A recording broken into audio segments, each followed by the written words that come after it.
Geografi Singapura. Singapura sebuah pulau tropis yang terletak 1 derajat di sebelah utara Khatulistiwa. Dari atas terlihat seperti sebuah berlian yang memanjang di sisi-sisinya. Dan luasnya pun cukup kecil, hanya sekitar 700 km persegi dan kira-kira 50 km dari timur ke barat. Singapura adalah sebuah negara di lepas ujung selatan Semenanjung Malaya. Negara ini berbatasan dengan Indonesia dan Malaysia. Letak geografi Singapura berada di 1 derajat 17 lintang utara, 103 derajat 50 bujur timur, dengan wilayah seluas 716 km persegi. Singapura tidak hanya terdiri dari sebuah pulau, melainkan ada 63 pulau-pulau lain yang lebih kecil di sekelilingnya. Sejarah silam pada tahun 1819, pada masa silam sekitar abad ke-14, Pulau Singapura merupakan sebagian dari Kerajaan Sriwijaya dan dikenal sebagai Temasek atau yang berarti kota laut. Dipercaya bahwa Singapura merupakan pusat pemerintahan Kerajaan Melayu sebelum diduduki oleh Sir Stamford Raffles, seorang gubernur jenderal Imperium Britania. Nah, perkembangan awal pada tahun 1819 sampai 1826, di balik masalah-masalah yang dihadapinya, Singapura berkembang pusat karena statusnya sebagai sebuah pelabuhan bebas. Pedagang-pedagang Arab, pedagang-pedagang Tionghoa, dan India menjadikannya tempat persinggahan mereka. Nah, pada tahun 1828 sampai 1867, Singapura bersama-sama dengan Pulau Pinang dan Melaka tergolong di bawah satu pemerintahan, yaitu negeri-negeri selat. Nah, pada zaman pendudukan Jepang pada tahun 1942 sampai 1945, pada 7 Desember 1941, Jepang menyerang Pearl Harbor. Salah satu tujuan Jepang adalah untuk menguasai Asia Tenggara. Asia Tenggara ialah karena faktor ekonomi. Nah, Singapura yang merupakan pangkalan utama militer sekutu ialah sasaran utama Jepang. Jatuhnya Singapura merupakan penyerahan kala terbesar British dalam sejarah. Singapura kemudian dinamakan menjadi Shonanto Cahaya Selatan dalam bahasa Jepang. Nah, Singapura diduduki oleh Jepang dari tahun 1942 hingga tahun 1945. Pemerintahan sendiri pada tahun 1955 sampai 1963, David Marshall, ketua Foreign Bureau, menjadi ketua menteri Singapura yang pertama. Dia memerintah sebuah pemerintahan yang tidak stabil dan mengakibatkan terjadinya peristiwa mogok besar-besaran. Nah, pada bulan April tahun 1956, dia ke London untuk berbicara mengenai kemerdekaan Singapura, tetapi tidak berhasil karena pengaruh komunis di Singapura. Ia menekankan gugatan, tetapi Inggris langsung tidak menghiraukan gugatan Marshall dan akhirnya dia terpaksa melepaskan jabatannya. Nah, Ketua Menteri Singapura seterusnya ialah Lim Yew Hock. Ia mengambil tindakan yang tegas terhadap ketua-ketua Kesatuan Pekerja dan anggota-anggota pro-komunis. Nah, tindakan tegas Lim menyebabkan Inggris setuju untuk memberikan pemerintahan sendiri kepada Singapura. Nah, pada tahun 1963 sampai 1965, persekutuan Malaysia pada 16 September 1963, Inggris setuju untuk menyerahkan Singapura, Sabah, dan Sarawak untuk bergabung dengan Persekutuan Tanah Melayu supaya Federasi Malaysia dapat dibentuk. Nah, Republik Singapura pada 1965 sampai sekarang saat ini, selepas keluarnya dari Malaysia, Singapura mulai muncul sebagai kuasa perdagangan dunia. Banyak fasilitas dan kemajuan dicapai semasa di pemerintahan Lee Kuan Yew. Pada tahun 1990, Lee Kuan Yew mundur dari politik dan memberi kuasa pemerintahan kepada Goh Chok Tong. Pada tahun 2004 pula, Goh Chok Tong meletakkan jabatan sebagai Perdana Menteri dan memberi jalur kepada anak Lee Kuan Yew, yaitu Lee Hsien Loong, untuk memerintah. Your Excellencies, Prime Minister Mario Draghi and President Ursula von der Leyen, thank you for convening this Global Health Summit, and Singapore is very honored to participate in it. Singapore's population of 2.6 million is a diverse melting pot of races. The Chinese make up 77% of the total. representing 5 principal ethnic groups: Fo-Kin, Tso Tsao, Cantonese, Hakka, and Hoi Lamese.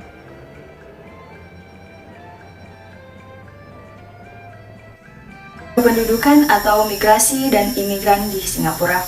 Singapura memiliki sejarah imigrasi yang panjang. Penduduknya yang beragam berjumlah sekitar 6 juta jiwa, terdiri dari orang Tionghoa, Melayu, India, Arab, dan berbagai keturunan Asia dan Kaukasoid.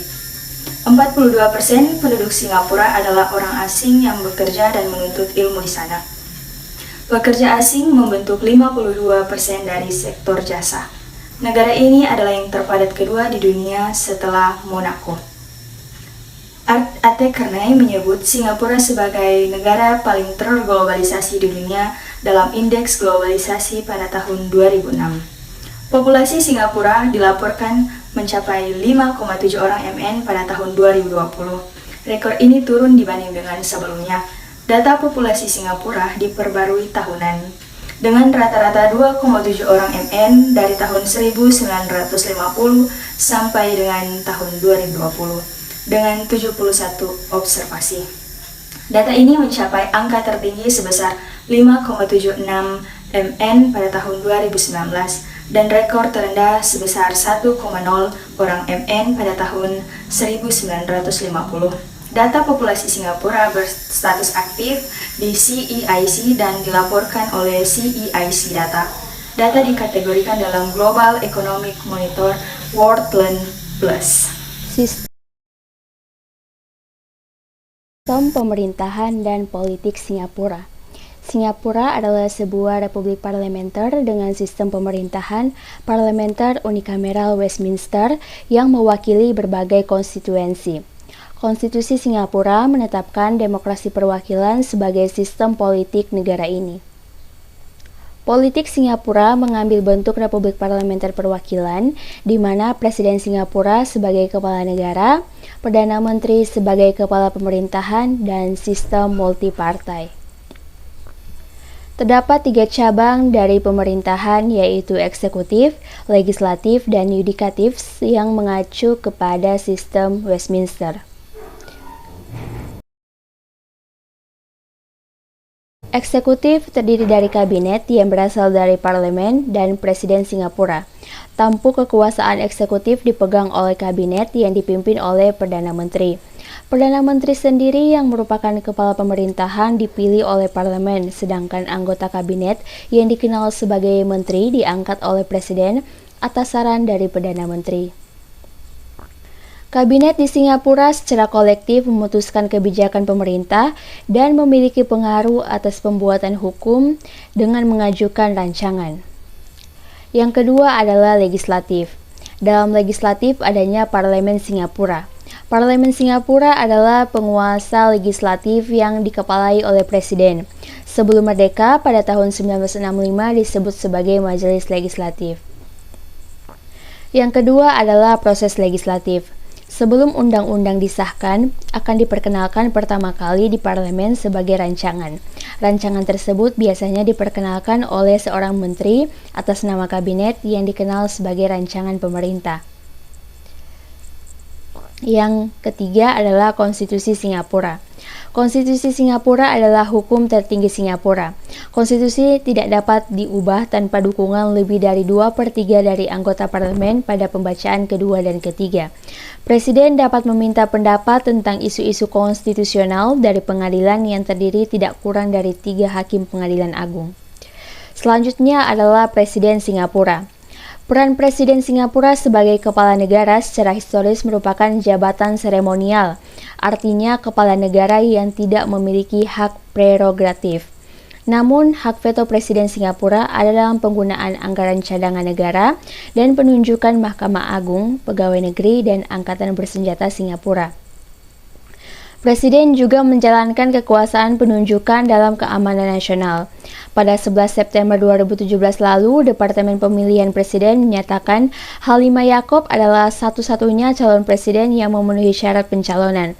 Halimah Yaakob kemudian dinyatakan sebagai presiden terpilih pada 13 September dan langsung dilantik untuk jabatan tersebut pada 14 September. Yang terakhir dalam sistem pemerintahan adalah yudikatif. Kekuasaan yudikatif di Singapura dipegang oleh Mahkamah Agung serta Pengadilan Bawahan Konstitusi Singapura. Mahkamah Agung terdiri dari Pengadilan Banding dan Pengadilan Tinggi.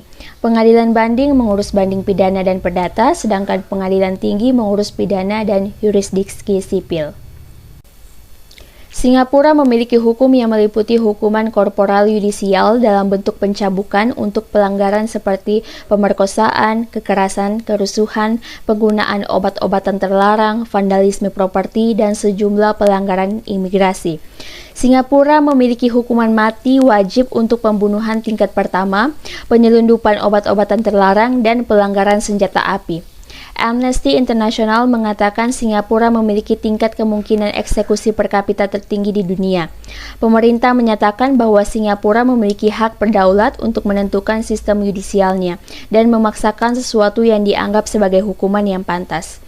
Di sisi lain, berdasarkan sebuah survei oleh Political and Economic Risk Consultancy PERC mengenai eksekutif bisnis, ekspatriat menganggap Hong Kong dan Singapura memiliki sistem yudisial terbaik di Asia.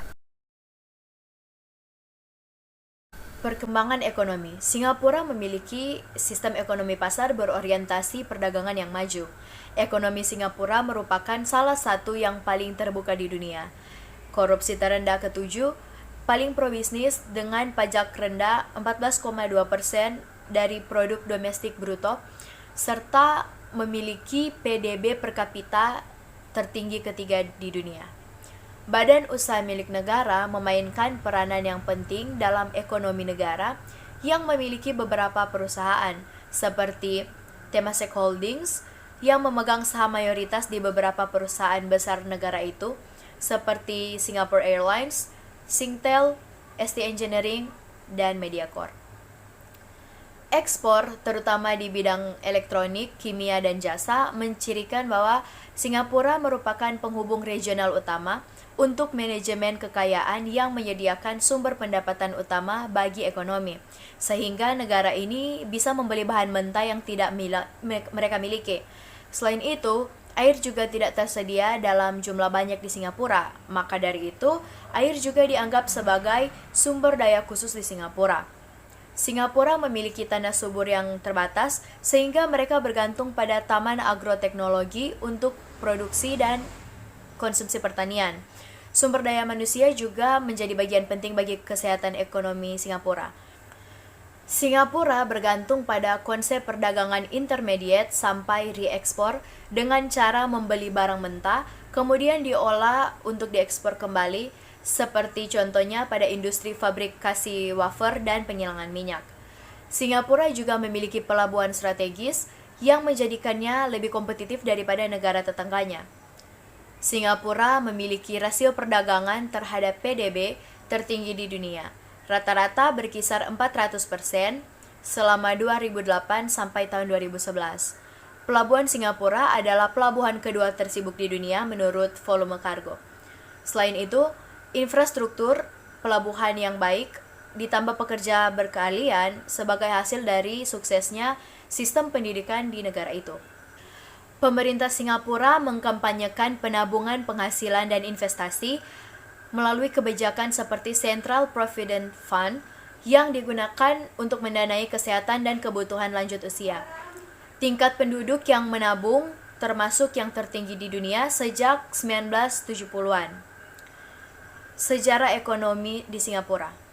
Setelah memperoleh kemerdekaan dari Malaysia pada tahun 1965, Singapura menghadapi pasar domestik yang kecil serta tingkat pengangguran dan kemiskinan yang tinggi. 70% keluarga di Singapura tinggal dengan kondisi yang buruk dan penuh sesak. Sepertiga di antaranya tinggal di daerah kumuh di pinggiran kota. Angka pengangguran rata-rata 14%, pendapatan per kapita masih $516 dan setengah dari populasi buta huruf. Sebagai tanggapan atas berbagai tantangan yang dihadapi, pemerintah Singapura mendirikan Dewan Pembangunan Ekonomi untuk dijadikan tombak investasi dan membuat Singapura sebagai tujuan yang menarik bagi investor asing. Pada tahun 2001, perusahaan asing menjumbang 85% dari sektor ekspor manufaktur. Sementara itu, Tabungan dan tingkat investasi di Singapura naik pada tingkat tertinggi di dunia. Sebagai hasil dari dorongan investasi ini, modal saham Singapura naik hingga 33 kali lipat pada tahun 1992 dan 10 kali lipat peningkatan rasio modal tenaga kerja. Standar hidup terus meningkat dan banyak keluarga yang pindah dari status berpenghasilan rendah ke berpenghasilan menengah. Sekitar 80% penduduk Singapura merupakan anggota kelas menengah.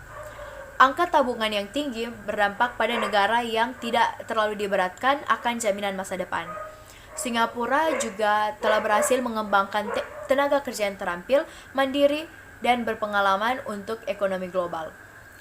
Strategi ekonomi Singapura menghasilkan pertumbuhan ekonomi rata-rata 8% dari tahun 1960 sampai 1999.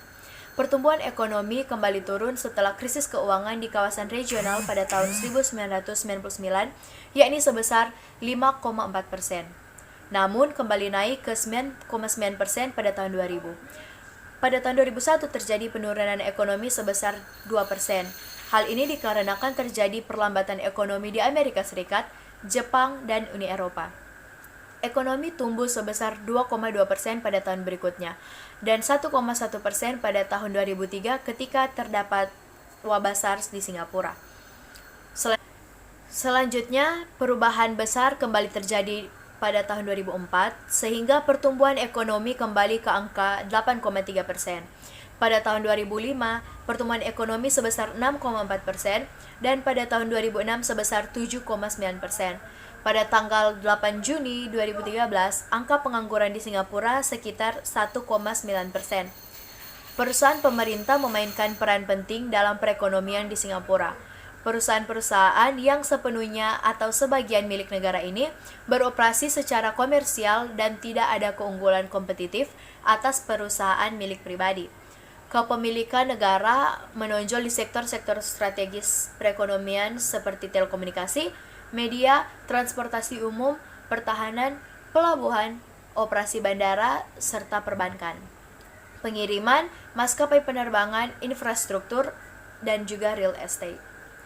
Sektor perekonomian di Singapura. Manufaktur dan jasa keuangan menyumbang masing-masing 26% dan 22% dari produk domestik bruto Singapura pada tahun 2000. Industri elektronik memimpin sektor manufaktur Singapura, yakni sekitar 48% dari total output industri. Tetapi pemerintah juga memprioritaskan pengembangan industri bahan kimia dan bioteknologi. Untuk mempertahankan persaingan di tengah meningkatnya upah, pemerintah berusaha untuk mempromosikan aktivitas nilai tambah di sektor manufaktur dan jasa. Pemerintah juga telah melakukan beberapa tindakan seperti pengendalian upah dan pelepasan bangunan yang tidak digunakan dalam upaya untuk mengendalikan kenaikan harga sewa komersial.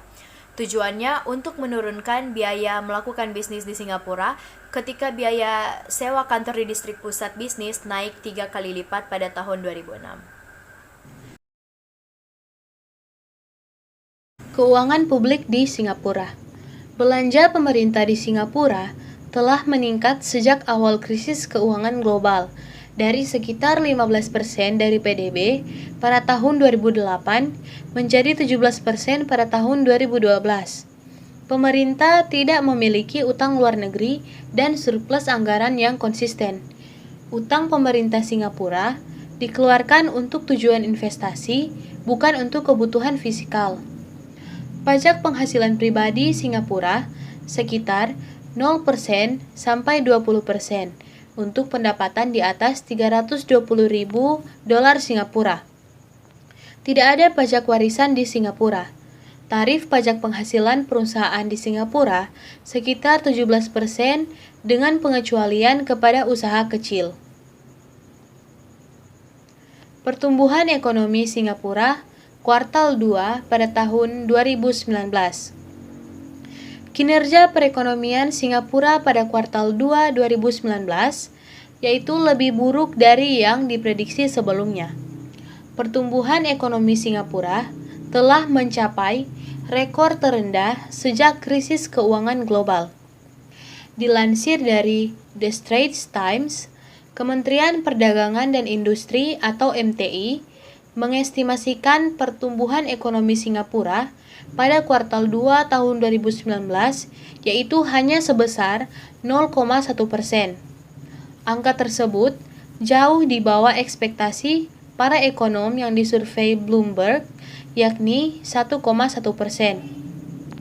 Capaian pertumbuhan ekonomi tersebut merupakan yang teresah sejak perekonomian Singapura terkontraksi 1,2% pada kuartal 2 2009. Kala itu, krisis keuangan global melanda. Kalangan ekonom pun ikut menyatakan data terbaru tersebut menunjukkan adanya pelemahan pada sejumlah sektor penting. Semua sektor penting tersebut terkontraksi sejak kuartal 1 pada tahun 2019.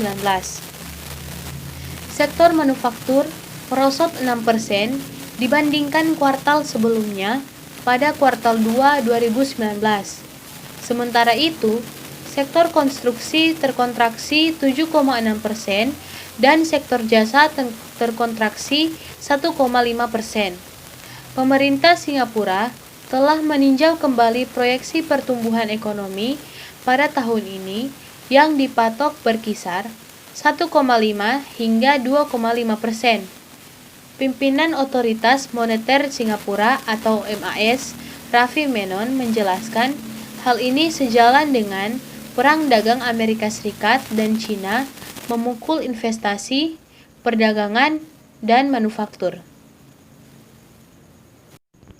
Perdagangan, investasi, dan bantuan di Singapura. Perdagangan di Singapura pada tahun 2000 sebesar 373 miliar dolar Singapura, meningkat 21% dari tahun 1999. Singapura saat ini merupakan mitra dagang terbesar ke-15 dengan Amerika Serikat. Pada tahun 2000, impor di Singapura mencapai 135 miliar dolar Singapura dan ekspor mencapai 138 miliar dolar Singapura. Malaysia adalah sumber impor utama Singapura, serta pasar ekspor terbesar, yakni 18% dari total ekspor Singapura. Reekspor menyumbang 43% dari total penjualan Singapura ke negara lain pada tahun 2000. Ekspor utama Singapura adalah produk minyak bumi, makanan atau minuman, bahan kimia, tekstil atau garmen, komponen elektronik, peralatan telekomunikasi, dan peralatan transportasi. Sedangkan impor utama Singapura adalah pesawat, minyak mentah dan produk minyak bumi, komponen elektronik, radio dan televisi, kendaraan bermotor, bahan kimia, makanan atau minuman, besi atau baja, dan benang tekstil atau kain. Singapura memiliki akses perdagangan bebas di ASEAN, yaitu dengan bea masuk dikurangi ketika berhadapan dengan Indonesia, Malaysia, Filipina, Thailand, Brunei Darussalam, Myanmar, Kamboja, Laos, dan juga Vietnam. Amerika Serikat memimpin dalam investasi asing di Singapura. Pada tahun 1999, investasi kumulatif untuk manufaktur dan jasa oleh perusahaan-perusahaan Amerika Serikat yang berada di Singapura mencapai sekitar 20 miliar dolar Singapura. Sebagian besar investasi Amerika Serikat di bidang manufaktur elektronik, penyulingan minyak, dan penyimpanan minyak, dan juga industri kimia. Lebih dari 1.500 perusahaan Amerika Serikat beroperasi di Singapura. Pemerintah Singapura dikenal dengan bebas korupsi, terampil, memiliki infrastruktur yang canggih, dan juga efisien. Hal tersebut telah menarik investasi lebih dari 3.000 perusahaan multinasional yang berasal dari Amerika Serikat, Jepang, dan Eropa. Perusahaan-perusahaan asing tersebut ditemukan di hampir setiap sektor ekonomi. Meskipun sektor jasa tertentu tetap didominasi oleh perusahaan yang terkait dengan pemerintah. Pemerintah juga telah mendorong perusahaan-perusahaan untuk berinvestasi di luar Singapura. Pada akhir tahun 1998, jumlah investasi di luar negeri mencapai 39 miliar dolar Singapura. Republik Rakyat Tiongkok menjadi tujuan investasi utama, yaitu sekitar 14%. Kemudian diikuti oleh Malaysia 14%, Hong Kong 8,9%, Indonesia 8%, dan Amerika Serikat 4%. India, yang ekonominya berkembang pesat, terutama dari sektor teknologi, menjadi sumber berkembangnya investasi asing untuk Singapura. Amerika Serikat tidak memberikan bantuan bilateral ke Singapura, tetapi Amerika Serikat tertarik untuk meningkatkan perdagangan bilateral dan juga menandatangani Perjanjian Perdagangan Bebas Amerika Serikat-Singapura. Pajak perusahaan Singapura adalah 17%. Kerjasama antara Indonesia dan Singapura. Indonesia dan Singapura adalah negara yang telah berkomitmen untuk memperkuat kerjasama di antara berbagai bidang. Dan kedua negara ini telah menandatangani kesepakatan baru yang telah disaksikan oleh Presiden Republik Indonesia, yaitu Joko Widodo, beserta Presiden dari Singapura, Halimah Yacob, di Istana Bogor. Kesepakatan anyar yang telah ditandatangani meliputi tentang perjanjian persetujuan penghindaran pajak perganda, serta kerjasama penegakan hukum kepabeanan. Di luar dari dua kerjasama tersebut, ada pula 3 kesepakatan lain yang telah disepakati, yaitu perpanjangan kerjasama keuangan bilateral senilai 10 miliar US dollar di Bank Indonesia dan Monetary Authority of Singapore atau MAS. Ada juga fellowship berupa program pelatihan sejumlah kepala daerah di Indonesia ke Singapura, serta realisasi dan penguatan kerjasama dalam pelatihan Industri 4.0, serta realisasi kerjasama bisa terwujud dalam kurun waktu kurang dari dan lebih dari 4 bulan, tepatnya setelah Jokowi bertemu dengan Prime Minister atau Perdana Menteri Singapura Lee Hsien Loong pada 9 Oktober lalu. Berikut ini rangkuman dan jelasan sedikit dari 5 kerjasama Indonesia dan Singapura usai pertemuan bilateral. Pertama, penghindaran pajak berganda atau tax treaty.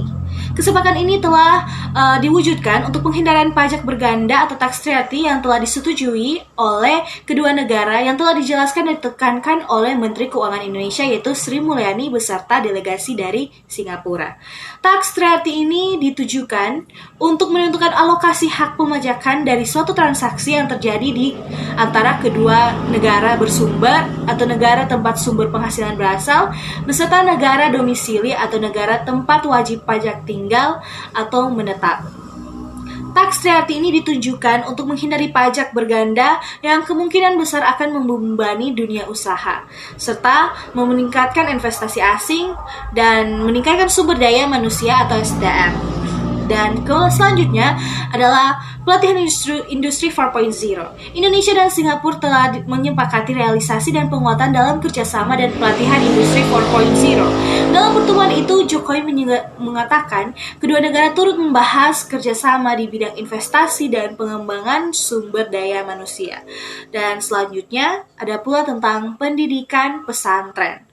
Untuk bidang pendidikan, Ma'ruf telah menjelaskan ada beberapa usulan peningkatan kerjasama yang dapat dilakukan dengan Singapura, yaitu seperti di bidang vokasi di pesantren.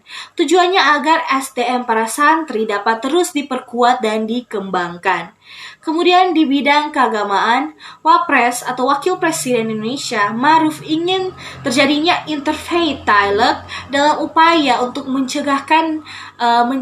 pencegahan, untuk meminimalisir munculnya adanya pemikiran radikalisme dan ajaran terorisme. Dan ada pula selanjutnya menangani virus corona. Indonesia dan Singapura telah bekerja sama dalam hubungan untuk melawan virus corona. Hal ini ditandai oleh awal kesuksesan Singapura dalam memperkecil skala penularan virus corona. Kemudian Indonesia diyakinkan untuk mampu mengadopsi cara Singapura dalam melawan virus corona. Kemudian yang terakhir yaitu meningkatkan nilai investasi. Indonesia dan Singapura, terlebih khusus Singapura, merupakan salah satu negara yang memiliki banyak investasi dan dikenal sebagai negara yang maju dalam industri entertainment dan industri gaya hidup dan lainnya. Maka dari itu Indonesia disarankan mampu untuk melihat, mengikuti, dan mempelajari hal-hal yang telah dikembangkan oleh Singapura dalam permajuan ekonomi dan industri. Ekonomi Singapura terkontraksi 5,8% sepanjang 2020. Perekonomian Singapura melanjutkan pemulihannya yang lambat dari kemerosotan terburuk dalam sejarah karena sektor perdagangan dan pariwisata yang menjadi andalan terpukul oleh pandemi virus corona. Produk domestik bruto kuartal terakhir tumbuh 2,1% dibandingkan dengan 3 bulan sebelumnya. Angka itu mengalahkan perkiraan median 1,3% dalam survei ekonom Bloomberg. Sementara selama setahun penuh, ekonomi negara kota itu menyusut 5,8%.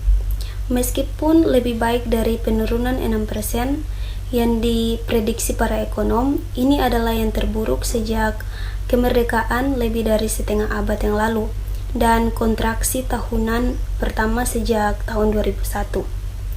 Dibandingkan dengan tahun sebelumnya, ekonomi menyusut 3,8% dalam 3 bulan hingga Desember dan kontraksi kuartal keempat berturut-turut. Perkiraan median dalam survei ekonom adalah minus 4,7%. Pada November, Kementerian mengatakan pihaknya memperkirakan ekonomi akan berkontraksi 6% menjadi 6,5% pada tahun 2020, sebelum bangkit kembali untuk tumbuh 4% hingga 6% tahun ini karena pembatasan perjalanan dan langkah-langkah keamanan lokal mungkin berkurang. Sementara itu, manufaktur tumbuh 9,5% dibandingkan periode tahun sebelumnya, didorong oleh output di bidang elektronik, manufaktur biomedis, dan teknik presisi. Sektor ini berkontraksi 2,6% dibandingkan dengan 3 bulan sebelumnya. Adapun konstruksi turun 28,5% tahun ke tahun, tetapi naik 34,4% dari kuartal sebelumnya karena lebih banyak proyek dilanjutkan. Perdagangan grosir dan eceran serta sektor transportasi dan penyimpanan turun 11% dari tahun sebelumnya. Hanya sedikit meningkat dari penurunan kuartal ketiga di tengah lemahnya perdagangan global dan perjalanan udara. Sektor informasi dan komunikasi, keuangan dan asuransi, serta jasa profesional tumbuh 0,2% secara tahunan, dibandingkan dengan penurunan 0,2% di kuartal ketiga. Perkiraan PDB sebelumnya sebagian besar dihitung dari data dalam 2 bulan pertama kuartal tersebut. Perkiraan yang lebih lengkap akan dirilis bulan depan yang akan mencakup kinerja menurut sektor, inflasi, lapangan kerja, dan produktivitas. Singapore's heightened alert for COVID-19 could dampen some key sectors of the economy, but experts say businesses will face a less severe impact as current measures are less restrictive than the previous circuit breaker. The economy grew by a better than expected 1.3% on year in Q1.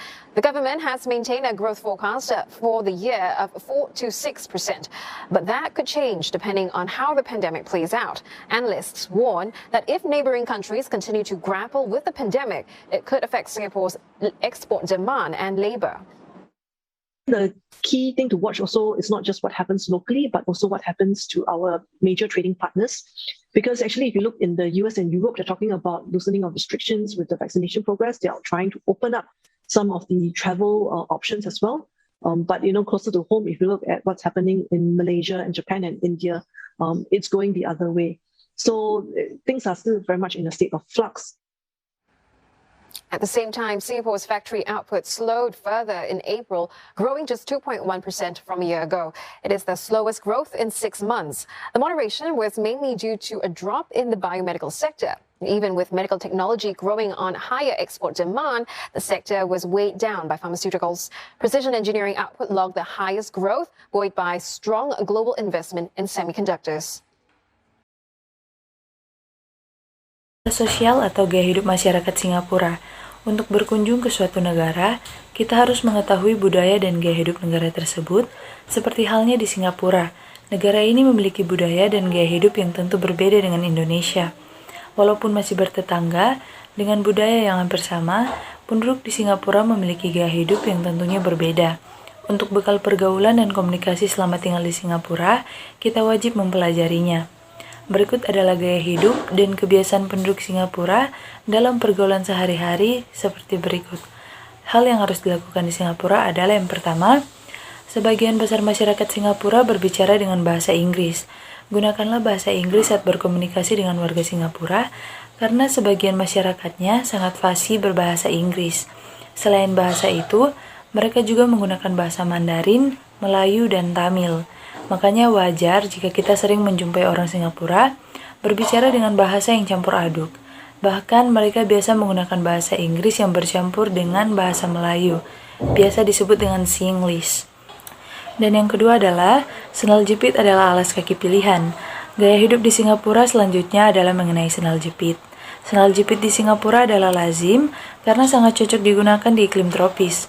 Cuaca di sana pun tak mudah diprediksi, bisa saja tiba-tiba turun hujan, meskipun saat matahari masih bersinar terik. Karena iklimnya sama dengan di Indonesia, Singapura hanya memiliki 2 musim. Oleh karena itu, sendal jepit menjadi pilihan utama warga Singapura untuk aktivitas sehari-hari. Dan yang ketiga adalah, taksi di Singapura tarifnya teratur dan terukur.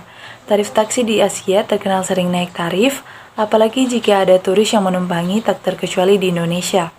Jika sedang berada di Singapura, kita tidak akan bertemu dengan pengemudi taksi yang suka menaikkan tarif seenaknya, karena tarif taksi di sana sudah diatur oleh perusahaan dan pemerintah Singapura dengan baik. Selain itu, tarifnya pun diatur berdasarkan argometer. Dan yang keempat adalah, bisa menikmati fasilitas wifi hampir di semua tempat. Berada di Singapura tak perlu khawatir kehabisan kuota internet, karena sebagian besar kafe dan restoran di sana menyediakan koneksi wifi gratis. Selain di kafe dan restoran, fasilitas ini juga tersedia di ruang publik seperti perpustakaan dan pusat perbelanjaan. Dan yang kelima adalah, ketika naik eskalator tetaplah berada di sisi kiri. Banyak aturan tidak tertulis yang dipatuhi oleh masyarakat Singapura. Salah satunya adalah dalam menggunakan eskalator. Mereka memiliki aturan membiarkan sisi kanan eskalator tetap kosong. Hal ini dilakukan salah satunya untuk membantu orang-orang yang sedang berjalan terburu-buru. Pada saat ini saya akan menjelaskan hal-hal yang jangan kita lakukan saat berada di Singapura. Yang pertama, ada tisu di atas meja. Saat kita berkunjung ke tempat makan atau food court di Singapura, kita jangan menempati meja yang ada tisu di atasnya, karena itu menandakan bahwa meja tersebut sudah ada pemesannya. Bagi orang Indonesia, hal ini terlihat aneh, namun bagi masyarakat atau orang-orang di Singapura, hal ini merupakan hal yang wajar. Dan yang kedua, kita tidak boleh memberikan tip untuk layanan apapun yang ada di Singapura. Saat berada di restoran, kafe, atau fasilitas lainnya yang ada di Singapura, kita tidak perlu memberikan tip kepada petugas restoran atau layanan lainnya, karena itu bukanlah kewajiban pengunjung. Sebagian besar restoran di Singapura telah memperlakukan biaya layanan 10% di tagihan, sehingga petugas yang melayani pelanggan biasanya tidak menerima tip. Namun, beberapa penduduk di Singapura memberikan tip bukanlah hal yang ilegal, dan jika kalian ingin memberikan tip, itu bisa saja jika itu membuat kalian senang. Dan yang ketiga, jangan duduk di kursi prioritas dalam bus dan kereta api. Semua bus dan kereta api di Singapura menyediakan tempat duduk khusus atau kursi prioritas bagi wanita hamil, orang tua, dan pengidap disabilitas.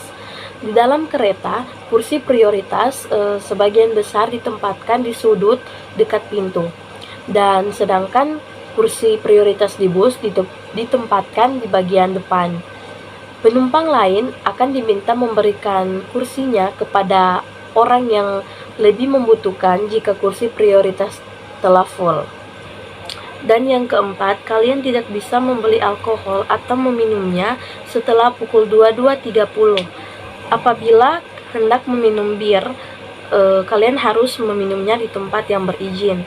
Karena pemerintah di Singapura melarang pembelian dan konsumsi alkohol antara pukul 22.30 malam hingga jam 7 pagi. Hal itu diberlakukan karena pernah terjadi keributan pada tahun 2013 di Racecourse Road. Minum minuman alkohol sambil menikmati pemandangan Singapura memang cocok dilakukan di bar dengan tema rooftop atau di restoran. Kedua tempat ini sudah memiliki izin sehingga tidak akan kena denda jika minum minuman beralkohol di sana. Dan yang kelima, merokok hanya diperbolehkan di area khusus yang telah disediakan. Di Singapura, merokok bukanlah hal yang ilegal, hanya saja ada peraturan ketat yang berlaku. Kita tidak diperbolehkan merokok di dalam ruangan, halte bus, bahkan di jalan setapak. Ada banyak tempat khusus merokok yang disediakan di sebagian besar wilayah, dan hal ini sangat penting dan perlu. Tempat wisata dan ikon representatif di Singapura. Singapura adalah kota tujuan perjalanan yang terkenal. Jumlah kedatangan total mencapai 10,2 juta orang di tahun 2007. Berikut adalah tempat-tempat wisata yang ada di Singapura. Yang pertama ada Merlion Park. Merlion Park merupakan satu tempat yang sangat populer di dalam ataupun di luar negeri. Merlion Park sendiri merupakan ikon dari negara Singapura. Patung unik ini memiliki kepala singa dan berbadan ikan. Patung unik ini juga sering dijadikan latar belakang foto. Yang kedua ada Big Splash. Objek wisata ini merupakan tempat wisata yang menawarkan berbagai macam wahana permainan yang seru dan menantang. Yang terkenal dari tempat ini adalah seluncur air raksasa yang mampu untuk menguji adrenalin. Selain itu, di sini juga kita dapat menikmati kuliner seafood yang lezat. Yang ketiga ada Esplanade Singapura.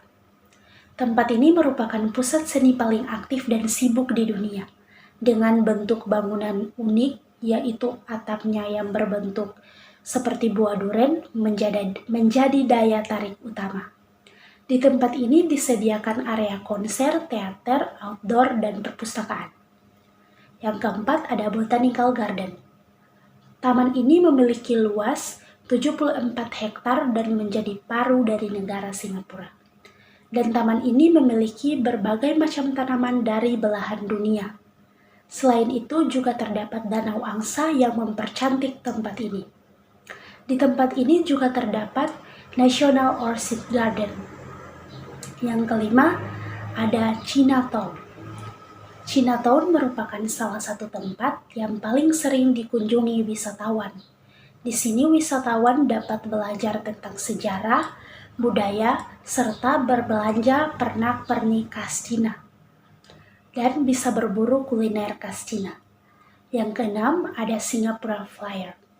Objek wisata ini merupakan sebuah wacana binganggala terbesar di dunia yang mencapai ketinggian sekitar 164 meter, memiliki 28 kabin dengan kapasitas 10-15 orang. Pengunjung bisa menikmati pemandangan kota dari atas tempat ini. Yang ketujuh, ada Singapura Zoo. Kebun binatang ini merupakan salah satu alternatif tempat wisata yang dipilih untuk keluarga. Di Singapura Zoo terdapat ribuan jenis hewan yang berbeda. Bahkan hewan yang hampir punah pun ada di tempat ini. Selain itu, di tempat ini juga ada taman untuk anak-anak. Yang kedelapan ada Garden by the Bay. Taman ini mempunyai keunikan tersendiri yaitu adanya pohon buatan setinggi 16 lantai yang difungsikan sebagai tempat menyimpan air hujan dan energi sinar matahari.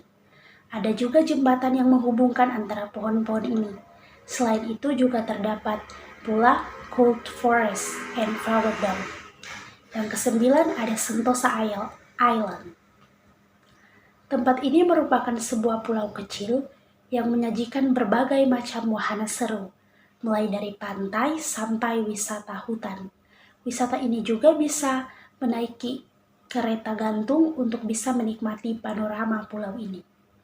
Yang ke-10 ada National Museum of Singapore.